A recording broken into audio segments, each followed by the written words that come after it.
School का पहला दिन था और स्टेट ने ग्रेड्स के हिसाब से स्पिरिट बीस्ट्स असाइन किए थे। टॉप रैंक्ड कैंपस क्वीन ने बिना सोचे एसएसएस रैंक का 9 कलर्ड हेवन डिवोरिंग पाइथन चुन लिया। मैं सबसे लास्ट आया था, इसलिए मुझे एक एफ रैंक का बेवकूफ पांडा मिला। लेकिन फिर अचानक से एक भयंकर बर्फीला एपोकैलिप्स आ गया।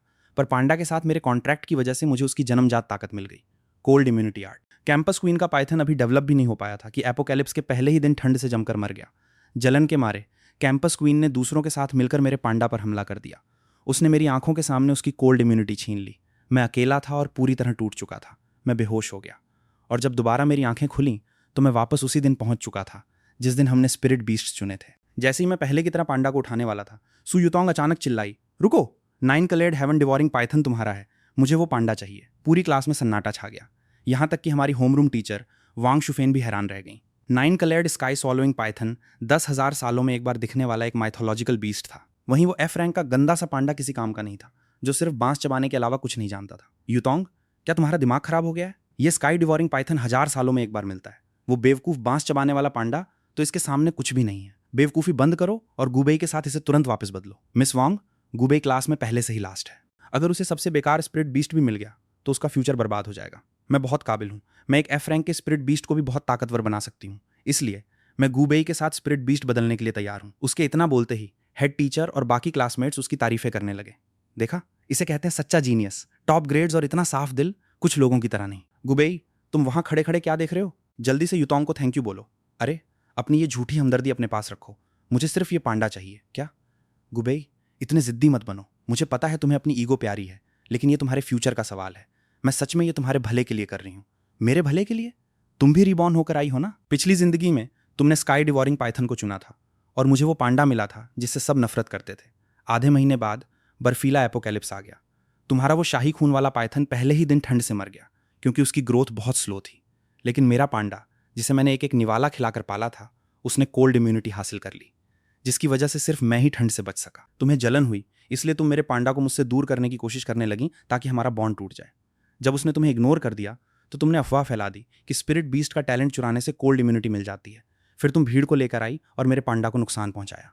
इस जिंदगी में तुम मेरा पांडा चुराना चाहती हो? सपने देखना छोड़ दो। मैं पांडा को बिना कुछ बोले देखता रहा। हैरानी की बात थी कि वो छोटा सा पांडा बांस पकड़े मुझे ही देख रहा था। अगले ही पल उसने अपने पंजे से बांस की नोक पकड़ी और हवा में एक छोटा सा सर्कल बनाया। उसकी ये हरकत इतनी तेज और हल्की थी जैसे वो बस यूं ही खेल रहा हो। सु युतोंग का ध्यान इस पर बिल्कुल नहीं गया। मेरा दिल जोरों से धड़का और मेरी आंखों में आंसू आ गए। ये वही सीक्रेट कोड था जो हमने अपनी पिछली जिंदगी में तय किया था। जब भी वो किसी मुसीबत में होता, मुझसे हमेशा यही कहता, डरो मत, सब ठीक होगा, मैं हूं ना, लिटिल ट्रेजर। मुझे उम्मीद नहीं थी कि तुम भी वापस आ जाओगे। मैंने तुरंत अपनी नजरें फेर लीं। मैंने खुद को शांत रखने की कोशिश की। मैंने वापस सु युतोंग की तरफ देखा। मुझे तुम्हारा कोई एहसान नहीं चाहिए। मुझे लगता है 9 कलर्ड हेवन डिवोरिंग पाइथन का टैलेंट तुम्हारे लिए एकदम परफेक्ट है। अभी मेरी बात पूरी भी नहीं हुई थी कि अचानक मेरी दाईं कलाई पर खिंचाव महसूस हुआ। मैंने नीचे देखा तो पाया कि पाइथन ने बिना किसी के ध्यान दिए मेरे हाथ पर 3 चक्कर लगा लिए थे। हर चक्कर से रेनबो लाइट की एक रिंग निकल रही थी। जब वे तीनों रिंग्स आपस में मिली तो वे गहरे रून्स में बदल गईं, जो मेरी कलाई से लेकर कंधे तक फैल गईं। एक ही पल में कॉन्ट्रैक्ट पक्का हो गया। भीड़ में हड़कंप मच गया। ऐसा नहीं हो सकता। 9 कलर्ड हेवन डिवोरिंग पाइथन ने अपना मालिक खुद चुना है। ये एक life bound blood line pact है। अरे यार, गुबेई की किस्मत कितनी कमाल की है। कमाल की किस्मत खाक। अब ये दोनों साथ जिएंगे और साथ मरेंगे, समझे? अगर पाइथन मरा तो ये भी मरेगा। वैसे भी इसे पालना बहुत मुश्किल है। गुबेई तो पूरी तरह फंस गया। सु युतोंग भीड़ में खड़ी थी। उसके होठों पर एक चालाक मुस्कान थी। मुझे अच्छी तरह पता था कि उसके दिमाग में क्या चल रहा है। ये 9 कलर्ड पाइथन हमारी पिछली जिंदगी में ठंड से मर गया था। इस बार भी इसका मरना तय है। लाइफ एंड डेथ पैक्ट ने अब हमें दोबारा आपस में बांध दिया था। उसे बिना कुछ किए सारे फायदे मिलने वाले थे। जब पाइथन ने जबरदस्ती मेरे साथ कॉन्ट्रैक्ट कर लिया तो मैं लोगों की कड़वी नजरों और कानाफूसी के बीच अपनी सीट पर वापस आ गया। मेरी गोद में बैठा छोटा पाइथन अपना सिर उठाए खड़ा था। अचानक मेरे दिमाग में एक रोबीली आवाज गूंजी, क्या देख रहे हो? मैं यिनशी हूं। तुम्हें मुझे आदरणीय यिनशी कहना होगा। तुम अपने विचार सीधे मेरे दिमाग में भेज सकती हो? बिल्कुल कर सकती हूं। क्यों? हैरान हो गए क्या? ज्यादा नहीं, लेकिन पूरी क्लास में से तुमने मेरे ही साथ कॉन्ट्रैक्ट क्यों किया? क्योंकि मेरा मन किया। उन चापलूसों के चेहरे देखकर मुझे उल्टी आती है। तुम थोड़े कमजोर जरूर हो, लेकिन उस घमंडी कैंपस क्वीन से 10,000 गुना बेहतर हो। लेकिन मेरा टैलेंट तो एवरेज है। तुम्हें डर नहीं लगता कि मैं तुम्हें पीछे खींच लूंगा? कोई बात नहीं, मैं हूं ना, जाहिर है मैं तुम्हें सुरक्षित रखूंगी। स्टेज पर वांग शुफेन ये समझाने लगी कि कॉन्ट्रैक्ट सिगल्स कैसे बनाए जाते हैं। आमतौर पर इंसान ही कॉन्ट्रैक्ट की शुरुआत करते हैं। स्पिरिट बीस्ट्स जन्म से ही स्वाभिमानी होते हैं। यहाँ तक कि शांत स्वभाव के छोटे बीस्ट्स भी किसी इंसान के साथ खुद कॉन्ट्रैक्ट बनाने के लिए बहुत कम आगे आते हैं। जैसे ही सारे निर्देश दिए गए, स्टूडेंट्स ने तुरंत अपने स्पिरिट बीस्ट्स के साथ कॉन्ट्रैक्ट पक्का करना शुरू कर दिया। सु युतोंग ने सबसे पहली चाल चली। उसने अपनी उंगलियों पर स्पिरिचुअल एनर्जी इकट्ठा की और हवा में एक कॉन्ट्रैक्ट एरे बनाया। रोशनी के घेरे एक के ऊपर एक फैलने लगे और उन्होंने राउंड ट्रेजर को पूरी तरह से घेर लिया। किसी ने ध्यान नहीं दिया कि इस एफ रैंक के पांडा ने चुपके से अपना पंजा बढ़ाकर 2 सिगल्स बदल दिए थे। जो पहले एक बराबरी का कॉन्ट्रैक्ट था वो चुपके से एक मास्टर सर्वेंट के बॉन्ड में बदल गया। पांडा मालिक था और सु युतोंग नौकर। मेरा दिल दहल गया। क्या ये वही तरीका नहीं था जो हमने अपनी पिछली जिंदगी में खोजा था? जब हम एपोकैलिप्स के दौरान एक खाली बेसमेंट में छिपे हुए थे तो भूख से तड़पते हुए हमने जले हुए कोयले से जमीन पर बार बार लिखकर इसका टेस्ट किया था। किसने सोचा था कि ये छोटा सा जीव अब सु युतोंग को फंसाने के लिए इसका इस्तेमाल करेगा? जैसे ही कॉन्ट्रैक्ट पूरा हुआ सु युतोंग को हल्का सा चक्कर आया, लेकिन वो तुरंत ठीक हो गया। उसने राउंड ट्रेजर को देखा और जोर से हंस पड़ी। ये काम कर गया! राउंड ट्रेजर ने चुपके से मुझे देखा और अपनी पूंछ हिलाई। मैंने अपना चेहरा नॉर्मल रखा और चुपके से उसे थम्स अप दिया। जैसा कि उम्मीद थी, इस चालाक छोटे पांडा से कभी पंगा मत लेना। इसकी बदला लेने की आदत जरा भी नहीं बदली थी। जब सबने अपने कॉन्ट्रैक्ट्स पूरे कर लिए तो होमरूम टीचर ने इस महीने के कल्टीवेशन रिसोर्सेज बांटना शुरू कर दिया। मैंने अपने लिए एक भी स्पिरिट स्टोन नहीं रखा। मैंने पूरे 50 हिस्से सीधे यिनशी को दे दिए। वो छोटा सा जीव मजे से उन्हें चबाने लगा। उसने सिर्फ आधे मिनट में सारे स्टोन्स खत्म कर दिए और उसका पेट बस हल्का सा ही फूला। मुझे और चाहिए, बस इतना ही है। अब तुम्हें अगले महीने तक इंतजार करना पड़ेगा। अगला महीना? मैं इतना लंबा इंतजार नहीं कर सकती। मैं अभी बढ़ रही हूँ। मेरे अंदर स्पिरिचुअल एनर्जी की बहुत कमी है। तुम्हारी उम्र कितनी है? अभी बढ़ रही हो? क्या तुम 3 साल की हो? 3 साल? क्या तुम अंधे हो? मैं 300 साल की हूँ। 300 साल की और फिर भी इतनी छोटी? बचपन का स्टेज है ये, समझे? तुमने कभी पाइथन पाला ही नहीं है। बकवास बंद करो। ठीक है भाई, लगता है मुझे सिर्फ एक छोटी पूर्वज नहीं मिली बल्कि एक बदमिजाज पूर्वज मिल गई है। पास खड़े कई क्लासमेट्स ने मुझे उस छोटे पाइथन से फुसफुसाते हुए देखा।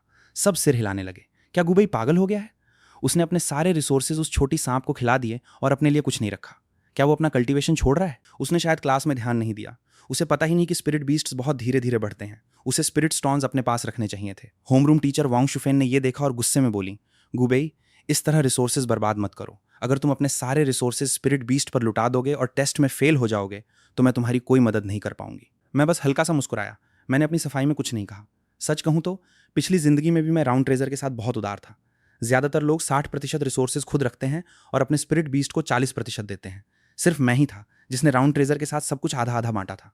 मेरे लिए साथ चलने वाले पार्टनर्स बराबर के हकदार होते हैं। फिर भी जो मैंने तब राउंड ट्रेजर को दिया था वो यिनशी को दिए जा रहे रिसोर्सेज के आगे कुछ भी नहीं था। आसपास के सब लोग मेरी इस हरकत को बेवकूफ़ी समझ रहे थे, लेकिन सच सिर्फ मैं जानता था। एक नॉर्मल कॉन्ट्रैक्ट में इंसान और स्पिरिट बीस्ट अलग अलग काम करते हैं। उनका आपस में कोई गहरा रिश्ता नहीं होता, लेकिन एक ब्लड लाइन पैक्ट हमारी किस्मत और हमारी जिंदगी को एक दूसरे से जोड़ देता है। अगर यिनशी की किस्मत फिर से पुरानी जिंदगी जैसी हुई और वो एपोकैलिप्स के पहले दिन मर गई तो मैं भी मर जाऊंगा। इसलिए इस नन्ही सी जान की जिंदगी मेरी अपनी जिंदगी से कहीं ज्यादा मायने रखती है। जब मैं होश में आया तो ट्रेनिंग ग्राउंड खाली हो चुका था। सारे स्टूडेंट्स अपने कल्टीवेशन पर ध्यान देने के लिए जा चुके थे। मैं यिनशी को पकड़कर निकलने ही वाला था कि जैसे ही मैं सु युतोंग के पास पहुंचा वो अचानक मेरे रास्ते में आकर खड़ी हो गई। गुबेई, नाटक बंद करो। तुम भी वापस आए हो ना? इस जिंदगी में पांडा की कोल्ड इम्यूनिटी आर्ट मेरी है, तो फिर थोड़ी देर और टिके रहना। इतनी जल्दी मत मर जाना। मैं खुद तुम्हारा खेल खत्म करने का इंतजार कर रहा हूँ। मुझे डराने की कोशिश मत करो। पांडा के साथ मैं बहुत आराम से रहूंगी। तुम चाहो तो अपनी उस बेकार पाइथन के साथ ठंड से मर सकते हो। उसके बोलते ही मेरी गोद में बैठी यिनशी ने ऊपर देखा और सु युतोंग के मुंह पर रेनबो मिस्ट थूक दी। एक ही पल में उसका पूरा चेहरा रंग बिरंगा हो गया, बिल्कुल किसी पेंट पैलेट की तरह। सु युतोंग चिल्लाई। उसने अपना चेहरा ढका और पीछे हट गई। गुबेई, तुम्हें क्या तकलीफ है? देख रहे क्लासमेट्स जोर जोर से हंसने लगे। मैंने पीछे मुड़कर नहीं देखा। मैं यिनशी को लेकर आगे बढ़ गया। यिनशी मेरी गोद में बड़बड़ाई, इसकी हिम्मत कैसे हुई मुझे बेकार कहने की। मैं इसे छोड़ूंगी नहीं। मैंने उसे देखा और अपनी हंसी नहीं रोक पाया। ठीक है मेरी छोटी शेरनी, तुम कभी अपना नुकसान नहीं सहती, है ना? स्पिरिट बीस्ट को पालना पैसों को कुएं में डालने जैसा है। इस वक्त मेरी सबसे बड़ी सिरदर्दी ये थी कि मेरे पास काफी स्पिरिट स्टोन्स नहीं थे। यिनशी की पूंछ को सहलाते हुए मैं कोई रास्ता सोचने लगा। तभी मुझे अपनी पिछली जिंदगी की एक बात याद आई। पिछली जिंदगी में एपोकैलिप्स से पहले मीडिया में एक छोटी स्पिरिट माइन की खबर आई थी। अगर मेरी टाइमिंग सही रही तो अभी तक किसी ने उसे छुआ भी नहीं होगा। मैंने ज्यादा नहीं सोचा। मैं यिनशी के साथ सीधे उस जगह के लिए निकल पड़ा। जब मैं वहां पहुंचा तो देखा कि सु युतोंग मुझसे पहले ही वहां पहुंच चुकी थी। आखिर वो एक अमीर परिवार से थी। उसके पास लोग और साधन मुझसे कहीं ज्यादा थे। मैं उससे मुकाबला नहीं कर सकता था। मेरे पास खदान के बाहर से देखने के अलावा कोई रास्ता नहीं था। मैंने देखा कि वो 20 से ज्यादा ताकतवर आदमियों के साथ वहां स्पिरिट स्टोन्स निकाल रही थी। यिनशी मेरी गोद में सिमटी हुई चमकते स्पिरिट स्टोन्स को लालच से घूर रही थी और बार बार थूक निकल रही थी। लार टपकाना बंद करो। वो जगह पहले ही किसी और की हो चुकी है। तुम तो बड़े काबिल बनते हो। जाओ और उसे वापस छीनो। 20 से ज्यादा ताकतवर आदमी, मैं उनसे किस चीज से लड़ूं? तुमसे? इस माचिस की तीली जैसी पतली सांप से? मेरी एक जहरीली फूंक से वे सब बेहोश हो जाएंगे। जब तक तुम उन्हें बेहोश करोगी तब तक वे मेरा कचूमर बना चुके होंगे। ठीक है चलो यहां से। मैं वापस मुड़ने लगा, लेकिन रास्ते में मुझे पंजों के धुंधले निशान दिखे जो एक सुनसान सीवर की तरफ जा रहे थे। मेरे मन में हलचल हुई। मैं पंजों के निशानों का पीछा करते हुए सुरंग के अंदर चला गया। थोड़ी ही दूर जाने पर रास्ता चौड़ा हो गया। सामने एक कुदरती अंडरग्राउंड गुफा दिखाई दी। गुफा की दीवारें स्पिरिट स्टोन से भरी पड़ी थी। उनकी क्वालिटी भले ही नॉर्मल थी, लेकिन उनकी गिनती हैरान कर देने वाली थी। जैसे ही मैं स्पिरिट स्टोन उठाने के लिए झुका, मेरी गोद में यिनशी अचानक कांप उठी। उसके सारे स्केल्स खड़े हो गए। उसकी सुनहरी आंखें गुफा के सबसे अंधेरे हिस्से पर टिक गईं। कोई आ रहा है।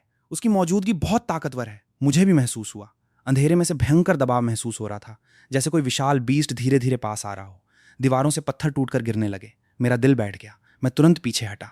मेरी मुट्ठियां कस गईं, हाथों में ठंडा पसीना आ गया। तभी अंधेरे से एक धीमी और सहमी हुई आवाज आई, भाई क्या ये तुम हो? ये युआन बाओ था।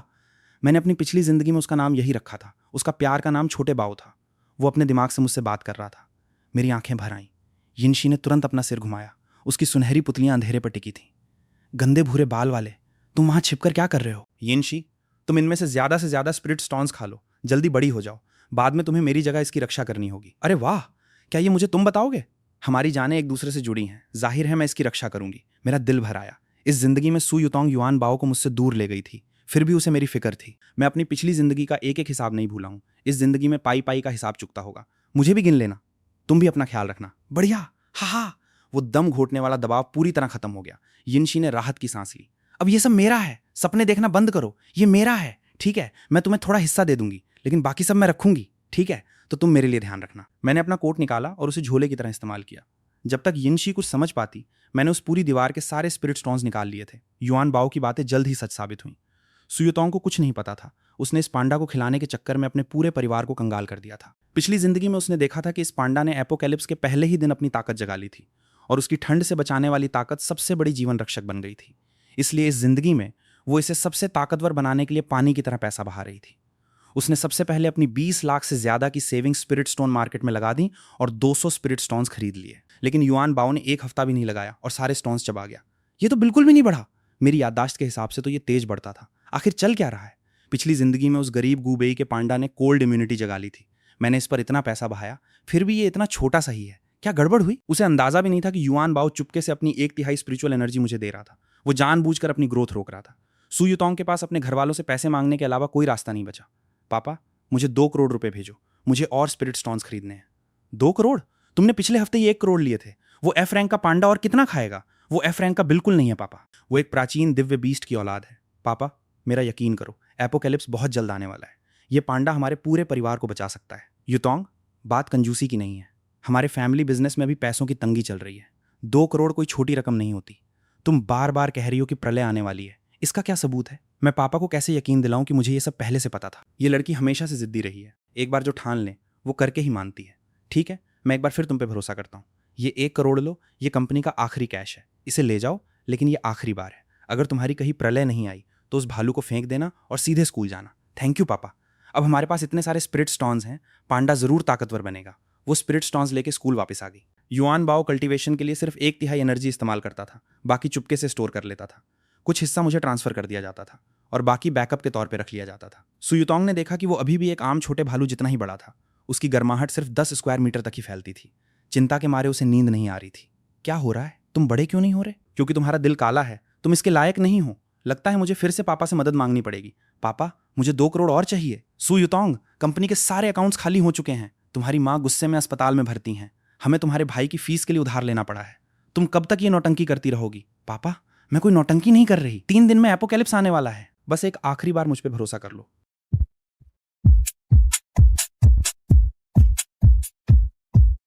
ठीक है, मत दो। मैं खुद कोई रास्ता निकाल लूंगी।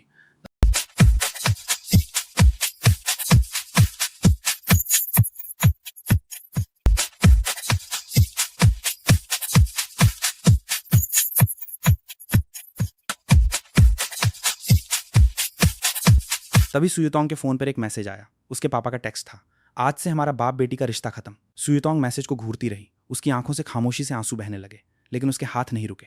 उसने 3000 high grade spirit stones yuan बाओ के मुंह में ठूंस दिए। उसने सब कुछ उसके मुंह में भर दिया। सु युतोंग युआन बाओ के सामने घुटनों के बल बैठ गई, जो आराम से खा रहा था। इसने एक एक दाना खा लिया। अब मेरे पास कुछ नहीं बचा, सिर्फ तुम हो। तुम्हें जागना ही होगा। तुम्हें पिछली जिंदगी से भी ज्यादा ताकतवर बनना होगा। युआन बाओ ने आंखें उठाकर उसे देखा।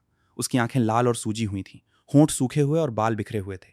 सुयुतोंग की कैंपस क्वीन वाली चमक कब की गायब हो चुकी थी। सुयुतोंग को इस बात का अंदाजा भी नहीं था कि जो लाखों के स्पिरिट स्टोन्स उसने बहाए थे वे असल में 9 कलर्ड हेवन डिवोरिंग पाइथन का पेट भर रहे थे। हाल ही में यिनशी की स्पिरिचुअल एनर्जी बहुत तेजी से बढ़ रही थी। उसने आधे महीने में 2 बार अपनी कैचुली उतारी, जिससे वो माचिस की तीली से बढ़कर कलाई जितनी मोटी हो गई। उसने एक ऐसी काबिलियत जगा ली थी जो मैंने पिछली जिंदगी में कभी नहीं देखी थी। Temperature control. वो सिर्फ ठंड को रोकती नहीं थी, बल्कि आसपास का टेम्परेचर खुद बदल सकती थी। मुझे इस काबिलियत का पता तब चला जब मैं अपने हॉस्टल रूम में एक ठंडी रोटी खा रहा था। यिनशी मेरे कंधे पर लिपटी हुई थी और उसमें से हल्की गर्माहट निकल रही थी। मेरे आसपास का टेम्परेचर माइनस से सीधे गर्म 20 डिग्री पे पहुंच गया। तुमने ये ट्रिक कब सीखी? मैं ये हमेशा से कर सकती थी। पहले मेरी स्पिरिचुअल पावर कम थी, अब मेरे पास बहुत ताकत है। जाहिर है मेरी असली ताकत छिप नहीं सकती। पिछली जिंदगी में ये हेवन स्वॉलोइंग पाइथन एपोकैलिप्स के पहले ही दिन जमकर मर गया था। उसे बड़ा होने का मौका भी नहीं मिला था। लेकिन इस जिंदगी में वो ना सिर्फ बचा, बल्कि उसने एक नई काबिलियत भी जगा ली। शायद वो बिल्कुल भी बेकार नहीं था। शायद वही इस भयंकर ठंड को खत्म करने की चाबी था। 14वें दिन टेम्परेचर अचानक गिर गया। रात ही रात में ये 5 डिग्री सेल्सियस से गिरकर 50 डिग्री सेल्सियस पहुंच गया। बिल्डिंग की सारी खिड़कियां टूट गईं, पानी के पाइप फट गए और हीटिंग सिस्टम पूरी तरह फेल हो गया। स्टूडेंट्स ठंड से कांपते हुए कंबलों में दुबक गए। सुयुतोंग तुरंत पांडा के पास भागी। युआन बाओ सिमटा हुआ कांप रहा था, लेकिन किस्मत से वो जमा नहीं था। उसकी जन्मजात कोल्ड इम्यूनिटी जाग चुकी थी। उसकी धूल भरी पुरानी फर हट गई और उसकी जगह घनी जेट ब्लैक फर आ गई, जो हवा को पूरी तरह रोक सकती थी। वो किसी महंगे फर कोट से भी ज्यादा गर्म थी। सुयुतोंग ने खुशी से उसे गले लगा लिया। जल्दी करो, अपना टैलेंट मुझसे शेयर करो। हा, ये काम कर गया। कोल्ड रेजिस्टेंस टैलेंट हमेशा के लिए मेरा हो गया। वो तुरंत पांडा को लेकर बाहर भागी और जिंदा बचे लोगों को इकट्ठा करने लगी। उसे नहीं पता था कि युआन बाओ ने टैलेंट शेयर करते वक्त चुपके से उसका एक हिस्सा अलग करके दूर भेज दिया था। सुबह 6:01 बजे जब मेरी आंख खुली तो मुझे बिल्कुल भी ठंड नहीं लग रही थी। मैंने नीचे देखा, यिनशी बाहर वाले कमरे में सिमटी हुई पड़ी थी। वो अपनी पारदर्शी पुरानी खाल में लिपटी हुई कांप रही थी। उसके स्केल्स की चमक गायब हो चुकी थी।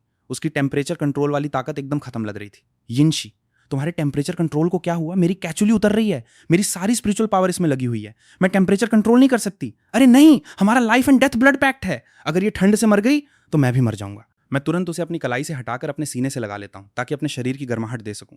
अजीब बात थी, मुझे खुद ठंड नहीं लग रही थी। इसका कोई मतलब नहीं बनता था। मैंने तो युआन बाओ के साथ कभी कोई कॉन्ट्रैक्ट किया ही नहीं था। मुझे तो ठंड लगनी चाहिए थी, जब तक कि युआन बाओ ने किसी खास ट्रिक से चुपके से अपनी ताकत मुझे ना भेजी हो। मैंने आंखें बंद की और महसूस किया कि वो गर्माहट कहाँ से आ रही है। जैसा मुझे शक था, वो गर्माहट बॉन्ड के दूसरे सिरे से आ रही थी। ऐसा करने के लिए बहुत बारीक स्पिरिचुअल पावर कंट्रोल की जरूरत होती है। जरा सी चूक होती तो सुयुतोंग को पता चल जाता। युआन बाओ, तुम भी ना बेवकूफ भालू। एपोकैलिप्स का तीसरा दिन।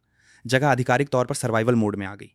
वोंग शुफेन ने जिंदा बचे स्टूडेंट्स की एक टेम्पररी कमेटी बनाई ताकि सामान बांटा जा सके और व्यवस्था बनी रहे। सुयुतोंग के पास कोल्ड रेजिस्टेंस टैलेंट था और सू फैमिली का सपोर्ट था, इसलिए वो बिना किसी रुकावट के चेयरमैन बन गई। कुर्सी पर बैठते ही उसका पहला काम था मेरा राशन काटना। गुबेई, तुम्हारी 9 कलर्ड पाइथन बहुत ज्यादा स्पिरिट स्टोन्स खाती है। कमेटी तुम्हारी हफ्ते की राशन 15 स्टोन से घटाकर 1 स्टोन कर रही है। ये सबके भले के लिए है। उम्मीद है तुम समझोगे। ठीक है। सुयुतोंग एक पल के लिए जम गई। उसे लगा था कि मैं बहस करूंगा ताकि उसे मुझे हमेशा के लिए बाहर फेंकने का बहाना मिल जाए, लेकिन मैंने उसकी चाल में कदम ही नहीं रखा। और हाँ, तुम्हारा रूम बहुत दूर है, वो सेफ नहीं है। कमेटी चाहती है कि तुम बेसमेंट में शिफ्ट हो जाओ। हम तुम्हारा रूम घायलों के लिए इस्तेमाल करेंगे, ठीक है? सुयुतोंग ने माथे पे बल डाला। उसे लगा कि कुछ तो गड़बड़ है। उसे नहीं पता था कि मुझे युआन बाओ के जरिए उसके पूरे प्लान का पहले ही पता चल चुका था। मैंने कोई हंगामा इसलिए नहीं किया क्योंकि मैंने अपने सारे सप्लाईज पहले से ही बेसमेंट में छिपा रखे थे। 2000 स्पिरिट स्टोन्स, 400 केन फूड और 50 मिलिट्री ग्रेड के गर्म कपड़े। ये सब युआन बाओ ने एपोकैलिप्स से पहले ही चुपके से मेरे लिए जमा कर दिया था। मैं तुरंत बेसमेंट की तरफ भागा, दरवाजा बंद किया और मोमबत्ती जलाई। मैंने यिनशी को अपने सीने से बाहर निकाला। 3 दिन आराम करने के बाद वो काफी बेहतर लग रही थी। उसने अपनी तीसरी कैचुली उतार ली थी और अब वो एक आदमी की बांह जितनी मोटी हो चुकी थी। उसके स्केल्स पर सतरंगी चमक थी, जो मोमबत्ती की रोशनी में एक नीली सी चमक दे रही थी। अब ये महारानी बिल्कुल ठीक है। उस पागल औरत ने तुम्हें फिर से परेशान किया ना? रुको, मैं अभी जाकर उसे सबक सिखाती हूँ। रुको, उसे थोड़े दिन उड़ने दो, मैंने सब संभाल रखा है। क्या प्लान है? बस देखती जाओ। जब तक उसे समझ आएगा तब तक रोने का मौका भी नहीं मिलेगा। इसके बाद मैंने बेड के नीचे से एक बड़ा बॉक्स निकाला और उसे खोला। अंदर स्पिरिट स्टोन्स करीने से रखे हुए थे, कम से कम 2000 स्टोन्स। ये तुम्हारे कुछ दिन काम आएंगे। इन्हें खत्म करने के बाद तुम्हारी कैचुली फिर से उतरनी चाहिए। मुझे लगता है कि जब तुम पूरी तरह बड़ी हो जाओगी तो सिर्फ ठंड से बचोगी नहीं, बल्कि कुछ बहुत बड़ा करोगी।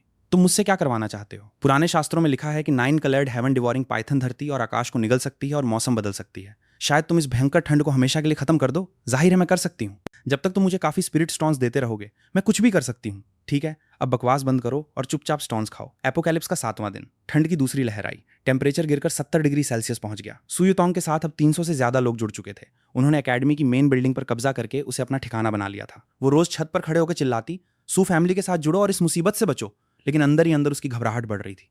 आधे महीने से इतने स्पिरिट स्टोन्स खिलाने के बाद भी युआन बाओ का साइज जरा सा भी नहीं बढ़ा था। वो अभी भी एक आम पांडा जितना ही था और उसका टैलेंट बिल्कुल नहीं बढ़ा था। वो बस दिन भर खाता और सोता रहता था। कभी कभार उसे दिखावे के लिए बाहर लाया जाता, बाकी टाइम वो अपने ठिकाने पर पड़ा रहता। सुयुतोंग अपनी पिछली यादों को टटोलती रही, लेकिन उसे समझ नहीं आया कि गड़बड़ कहाँ है। क्या तुम पूरा खाना नहीं खा रहे? अरे वो तो पहले से ही ठसाठस भरा हुआ था। उसने तो चुपके से 1/3 स्पिरिट स्टोन्स मुझे भेज दिए थे। वो बढ़ा ही नहीं। वो जानबूझकर अपनी ग्रोथ रोक रहा था ताकि सुयुतोंग को उसकी असली ताकत का पता न चले। सुयुतोंग को कुछ समझ नहीं आ रहा था। उसे लगा कि भालू ठीक से बढ़ नहीं पा रहा है और स्पिरिट स्टोन्स हासिल करने के लिए उसने अपने नीचे काम करने वालों का शोषण करना शुरू कर दिया। मेन बिल्डिंग में रहने के लिए हर इंसान को रोज प्रोटेक्शन फीस के तौर पर एक स्पिरिट स्टोन देना होगा। स्टूडेंट्स शिकायत कर रहे थे, लेकिन बाहर 70 डिग्री सेल्सियस की हाड़ कंपाने वाली ठंड थी। किसी के पास कोई और रास्ता नहीं था। मेरे बेसमेंट में यिनशी 1000 स्पिरिट स्टोन्स खा चुकी थी और उसकी चौथी कैचुली उतरने वाली थी। इस बार कुछ अलग था। अपनी पुरानी स्किन सीधे उतारने के बजाय उसने अपने चारों तरफ एक चांदी जैसा चमकता हुआ पदार्थ निकाला और खुद को एक कोकून में लपेट लिया। मैं 3 दिन और 3 रात तक बिना सोए उसके पास बैठा रहा। तीसरी रात देर गए वो कोकून अचानक चटक गया। उसमें से सतरंगी रोशनी की एक किरण निकली जिसने पूरे बेसमेंट को दिन की तरह चमका दिया। मैंने अनजाने में आंखें बंद कर लीं। जब मैंने आंखें खोली तो सामने एक लड़की खड़ी थी। उसके कमर तक लंबे सतरंगी बाल थे। सुनहरी पुतलियां किसी रतन की तरह चमक रही थीं और उसकी गोरी त्वचा में एक चमक थी। वो बहुत खूबसूरत लग रही थी। उसने अपने स्केल से बनी रेनबो ड्रेस पहनी हुई थी और ठंडी जमीन पर नंगे पैर खड़ी थी। मैं हक्का बक्का रह गया। क्या घूर रहे हो? कभी मुझे इंसान के रूप में नहीं देखा क्या? क्या तुम यिनशी हो? हूं। और कौन होगी? तो बताओ। मैं बेहद खूबसूरत लग रही हूं ना? इससे पहले कि मैं कुछ बोल पाता, बेसमेंट के दरवाजे से हल्की सी आवाज आई। मैं मुड़ा तो देखा कि युआन बाओ वहां खड़ा था। उसके मुंह में अभी भी एक स्पिरिट स्टोन दबा हुआ था। जब उस छोटे जीव ने यिनशी को इंसान के रूप में देखा तो स्पिरिट स्टोन उसके मुंह से नीचे गिर गया। उसकी छोटी काली आंखों में पहली बार हैरानी साफ दिख रही थी। ए भद्दे भूरे बाल वाले, तुम यहां क्या कर रहे हो? मैं इसके साथ जीती और मरती हूं। मुझसे चिपकने की कोशिश भी मत करना। इसके पीछे मत भागो। ये तुम्हारा भालू नहीं है। ये हमेशा से मेरा भालू रहा है। एपोकैलिप्स का 15वां दिन। बर्फीली लहर का पहला बड़ा झटका आया। टेम्परेचर गिरकर 90 डिग्री सेल्सियस तक चला गया। सुयुतोंग का राज इस भयंकर ठंड में ढहने लगा। उसका पांडा कभी बड़ा ही नहीं हुआ था। उसकी गर्माहट का दायरा मुश्किल से 10 स्क्वायर मीटर था। वो 300 से ज्यादा स्टूडेंट्स को नहीं बचा सकता था। हर तरफ लोग जमने लगे। कुछ लोग चुपके से मेन बिल्डिंग से भाग निकले और मेरे बेसमेंट में आकर शरण ली। मेरा बेसमेंट छोटा था, लेकिन यिनशी यहाँ कमान संभाले हुए थी। इंसान बनने के बाद उसकी टेम्परेचर कंट्रोल पावर 10 गुना बढ़ चुकी थी। वो अकेले ही पूरे बेसमेंट को 10 डिग्री सेल्सियस तक गर्म रख सकती थी। 20 से ज्यादा लोग एक साथ ठुसे हुए थे। यहां तक कि थोड़ी गर्मी भी लगने लगी थी। देखा कितनी कमाल की बात है ना? उस पागल औरत ने पांडा को पालने में लाखों उड़ा दिए, लेकिन वो मेरे कुछ स्पिरिट स्टोन्स चबाने के बराबर भी काम नहीं आया। मैंने कोई जवाब नहीं दिया। मैं बस युआन बाओ के इशारे का इंतजार कर रहा था। और फिर उसी रात युआन बाओ आया। सुयुतोंग कल सुबह पूरा हमला करने वाली है। उसने पास के स्कूल के 500 जिंदा बचे लोगों को इकट्ठा किया है। वे तुम्हारे बेसमेंट को घेरने का प्लान बना रहे हैं। उसे लगता है कि तुमने बहुत सारा सामान जमा कर रखा है, लेकिन उसे यह नहीं पता कि यिनशी टेम्परेचर कंट्रोल कर सकती है। और उसे यह तो बिल्कुल नहीं पता कि मैं तुम्हारा मुखबिर हूं।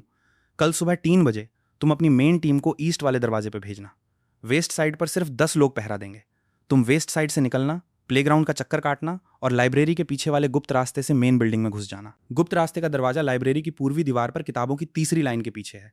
मैं अंदर तुम्हें कवर दूंगा, बाकी हिसाब तुम खुद पूरा कर लेना। तुम्हारी इस मदद का बहुत शुक्रिया युआन बाओ। कल मिलते हैं। वो भूरे बालों वाला ठीक ठाक काम कर लेता है, पर मैं उसकी तारीफ नहीं करूंगी। ठीक है, अब काम की बात करते हैं। क्या तुम कल के लिए तैयार हो? मैं इस दिन का कब से इंतजार कर रही थी। अगले दिन सुबह के 3 बजे मैं यिनशी और अपने 20 आदमियों को लेकर निकला। हम बेसमेंट के वेस्ट साइड से बाहर झपटे। जैसा युआन बाओ ने कहा था, वेस्ट साइड पर सिर्फ 10 गार्ड्स थे। वे सब सुयुतोंग के सबसे कमजोर आदमी थे। यिनशी ने अपनी सतरंगी जहरीली धुंध से आधे लोगों को बेहोश कर दिया। बाकी 5 डरकर भाग गए। रास्ता पूरी तरह साफ था। मैंने प्लेग्राउंड पार किया और लाइब्रेरी के गुप्त रास्ते से मेन बिल्डिंग में घुस गया। रास्ता सीधे सुयुतोंग के ऑफिस के पास निकलता था। मैंने गुप्त दरवाजा खोला और बाहर निकला। युआन बाओ गैलरी में मेरा इंतजार कर रहा था। उस छोटे जीव ने मुझे देखा, अपनी पूंछ हिलाई और आगे आगे चलने लगा। अंदर से सुयुतोंग की आवाज आई, ईस्ट की तरफ 50 आदमी और भेजो। वो बेकार गुबई जरूर ईस्ट से ही भागने की कोशिश करेगा। पिछली जिंदगी में भी उसे ईस्ट जाना ही पसंद था। मैं ईस्ट से नहीं आया। सुयुतोंग, तो तुम अंदर कैसे आए? सुयुतोंग, चलो बात करते हैं, सिर्फ हम दोनों। किस बारे में बात करनी है? मदद के लिए मत चिल्लाओ। तुम्हारे सारे आदमी ईस्ट साइड में फंसे हैं। इस पूरी बिल्डिंग में तुम्हारे अलावा कोई गार्ड नहीं है। यकीन नहीं आता? तुमने क्या किया? मैंने कुछ नहीं किया। तुम्हारे भालू ने वही किया जो उसे करना चाहिए था। छोटे बाओ? छोटे बाओ? उसका नाम छोटे बाओ नहीं है, उसका नाम युआन बाओ है। मैंने ये नाम रखा था, वो मेरी पिछली जिंदगी का पांडा है। तुम भी वापस आ गए हो? हाँ, मैं आ गया हूं। लेकिन एक बात जो तुम नहीं जानती, युआन बाओ भी वापस आया है। नामुमकिन, वो सिर्फ एक एफ रैंक का गंदा सा भालू है। उसके पास पिछली जिंदगी की यादें कैसे हो सकती हैं? F rank? सु युतोंग, तुम दो दो जिंदगियां जी चुकी हो, फिर भी नहीं समझी। स्पिरिट बीस्ट का रैंक इंसान तय करते हैं, लेकिन उसकी ताकत ऊपर वाला तय करता है। युआन बाओ कभी एफ रैंक का था ही नहीं। वो एक पांडा है, एक प्राचीन दिव्य बीस्ट की औलाद। वो तुम्हारे सामने कमजोर होने का नाटक कर रहा था, सिर्फ आज के दिन का इंतजार करने के लिए। क्यों? तुमने मुझसे पूरे टाइम झूठ बोला। और क्या तुमने मुझसे झूठ नहीं बोला? तुमने मुझे सिर्फ मेरी कोल्ड इम्यूनिटी के लिए चुना था, है ना? तुमने मुझे एक मोहरे की तरह इस्तेमाल किया, सिर्फ आज के लिए। हमारा हिसाब बराबर हो गया। सु युतोंग, मैंने सच में तुम्हारी परवाह की थी। मैंने तुम्हारे लिए अपने परिवार से रिश्ता तोड़ लिया। तुमने जो किया अपने फायदे के लिए किया। पिछली जिंदगी में तुमने मुझे नुकसान पहुंचाया, और इस जिंदगी में तुमने मुझे इस्तेमाल किया। अब हिसाब चुकता हो गया। सु युतोंग, एक ही पल में उसकी कोल्ड इम्यूनिटी छिन गई। सु युतोंग का शरीर जमने लगा। उसने मुंह खोला, लेकिन कोई आवाज नहीं निकली। कुछ ही पलों में वो पूरी तरह बर्फ बन गई। उसके चेहरे पर खौफ और पछतावा जम चुका था। मैं खड़ा हुआ और मुड़ गया। युआन बाओ मेरे पीछे पीछे चलने लगा। उसकी पूंछ धीरे धीरे हिल रही थी। यिनशी ने मेरे कंधे से झांका। मरने के बाद भी कितनी बदसूरत लग रही है। सु युतोंग के मरते ही उसके गिरोह का कोई लीडर नहीं बचा। ज्यादातर लोग मेरे साथ आ गए। मैंने उन्हें परेशान नहीं किया। मैंने राशन बांटा और गर्म कपड़े दिए। मैंने सबको साथ लेकर बिल्डिंग को ठीक ठाक किया। धीरे धीरे हमने एक नई व्यवस्था बना ली। लेकिन सबसे बड़ी प्रॉब्लम अभी भी बाकी थी। इस बर्फीले एपोकैलिप्स को आए 1 महीना हो चुका था, लेकिन टेम्परेचर बिल्कुल नहीं बढ़ा था। अगर ऐसे ही ठंड बढ़ती रही तो 6 महीने में पूरी धरती पर बर्फ जम जाएगी और हर जीव खत्म हो जाएगा। क्या तुम्हारे पास सच में कोई रास्ता है? 9 कलेड हेवन डिवोरिंग पाइथन की पुरानी यादों में एक मंत्र का जिक्र है, जिससे पूरी दुनिया का मौसम बदला जा सकता है। लेकिन इसमें मेरी सारी स्पिरिचुअल एनर्जी लग जाएगी। फिर तुम्हारा क्या होगा? मैं गहरी नींद में सो जाऊंगी। इसमें कई साल या सदियां लग सकती हैं। बस करो, रुको, मेरी बात पूरी नहीं हुई। मैं सिर्फ सोऊंगी, मर थोड़ी ना रही हूं। कुछ 100 सालों बाद जब मैं उठूंगी, तब तुम सब राख बन चुके होगे और मैं अकेली रानी बनूंगी। वैसे ये सुनने में काफी बढ़िया लग रहा है। क्या तुम पक्का ये करना चाहती हो? वरना क्या हमेशा ऐसे ही सड़ते रहें? बिल्कुल नहीं। मैं दुनिया की रखवाला बनूंगी। मैं आने वाली पीढ़ियों को याद दिलाऊंगी कि ये आदरणीय यिनशी ही थी जिसने इस महाप्रलय को खत्म किया था। वो मेरे कंधे से फिसलकर नीचे गिरी और बर्फ से ढकी जमीन पर आ गई। ठंडी हवा में उसके स्केल्स चमक रहे थे। उसकी सुनहरी आंखें बर्फ के कणों को देख रही थीं। पहली बार उसकी आवाज में वो नखरा नहीं था, वो बहुत गंभीर थी। गुबेई, मुझे तुमसे एक बात पूछनी है। जब मैं अपनी ताकत कुर्बान करके सो जाऊंगी तो शायद मैं अपनी समझ और कल्टीवेशन खो दूंगी और एक आम सांप बन जाऊंगी। लेकिन मैंने इस दुनिया को बचाने के लिए अपना सब कुछ दे दिया। मेरे सोने के बाद तुम और ये बेवकूफ पांडा मिलकर इस दुनिया का ख्याल रखोगे ना? सब जीवों की रक्षा करोगे ना? हम करेंगे। हम इस जमीन की रक्षा करेंगे, बिल्कुल करेंगे। हम इस दुनिया का ख्याल रखेंगे और तुम्हारे वापस आने का इंतजार करेंगे। जब मैं जागूं तो याद रखना, मैं अपनी आंखों से इस दुनिया को फिर से महकता हुआ देखना चाहती हूँ, एकदम सुरक्षित और शांत। इतना कहकर वो बर्फ के तूफान की तरफ मुड़ी। उसका लंबा शरीर थोड़ा खिंचा और अचानक उसके शरीर से सतरंगी रोशनी का भयंकर विस्फोट हुआ। वो रोशनी तूफान को चीरती हुई सीधे आसमान में चली गई और पूरे नीरस आसमान को सुंदर रंगों से भर दिया। यिनशी उस रोशनी में लिपटी हुई थी। उसके सारे चमकते हुए स्केल्स एक एक करके झड़ने लगे और अनगिनत छोटे छोटे चमकते कणों में बदलकर हवा के साथ दुनिया के हर कोने में फैल गए। जहां जहां वो रोशनी गिरी, वहां वहां बर्फ तेजी से पिघलने लगी। वो हाड़ कंपाने वाली ठंड धीरे धीरे गायब होने लगी और लंबे समय से सोई हुई धरती फिर से जी उठी। दुनिया को बचाने का यह सिलसिला पूरे 5 दिन और 5 रात चला।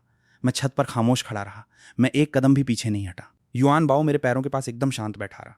तीसरी सुबह जब आखिरी स्केल नीचे गिरा तो आसमान साफ हो गया। सूरज की पहली किरण बादलों को चीरती हुई बर्फ पर पड़ी। टेम्परेचर बढ़कर 0 डिग्री सेल्सियस हो गया और बस इसी तरह यह भयानक बर्फीला एपोकैलिप्स खत्म हो गया। यिनशी धीरे धीरे आसमान से नीचे आई। उसका शरीर छोटा होकर एक छोटे सांप जितना रह गया था। वो एक सतरंगी पत्थर जैसी दिख रही थी। मैंने हाथ बढ़ाकर उसे थाम लिया। मैंने उसे अपनी हथेलियों में समेट लिया। यिनशी, महारानी यिनशी। मैंने उस ठंडे छोटे सांप को अपने सीने से लगा लिया। मैंने आंखें बंद कर लीं और चुप रहा। युआन बाओ ने धीरे से मेरी टांग को छुआ। उसकी काली आंखों में भी आंसू थे। वो जरूर उठेगी। उसने कहा था ना कि कुछ 100 साल लगेंगे। अगर ऐसा है तो हम शांति से उसका इंतजार करेंगे। फिक्र मत करो, मैं उसकी देखभाल करता रहूंगा। अगर तुम ध्यान रखोगे तो मुझे बहुत राहत मिलेगी। हम हमेशा से एक दूसरे के साथ ही रहे हैं, फिर आपस में इतना परायापन क्यों? एपोकैलिप्स के 1 साल बाद इंसानी दुनिया फिर से बसने लगी। मैंने सारे सम्मान ठुकरा दिए और शहर के बाहर जंगल में युआन बाओ और सोई हुई यिनशी के साथ एक छोटा सा लकड़ी का कैबिन बना लिया। दिन बीतते गए। मैं रोज यिनशी को एक स्पिरिट स्टोन खिलाता, क्योंकि सोते हुए भी उसे जिंदा रहने के लिए स्पिरिचुअल एनर्जी चाहिए थी। हर बार जब मैं उसे स्टोन खिला देता तो युआन बाओ उसके पास दुबक जाता और अपने शरीर की गर्माहट से उसे गर्म रखता। उसने मुझे तुम्हें यह देने के लिए कहा था। ये क्या है? यिनशी ने मुझे यह सौंपा था। सोने से पहले उसने मुझे यह तुम्हें देने के लिए कहा था। इससे तुम्हारा कल्टीवेशन बहुत आसान हो जाएगा। तुम दोनों का शुक्रिया। अच्छा, तुम्हें क्या लगता है वो कब तक उठेगी? उसकी यादों के हिसाब से उसका जागना इस बात पर निर्भर करता है कि स्पिरिचुअल एनर्जी कितनी तेजी से जमा होती है। इस रफ्तार से लगभग 500 साल लगेंगे।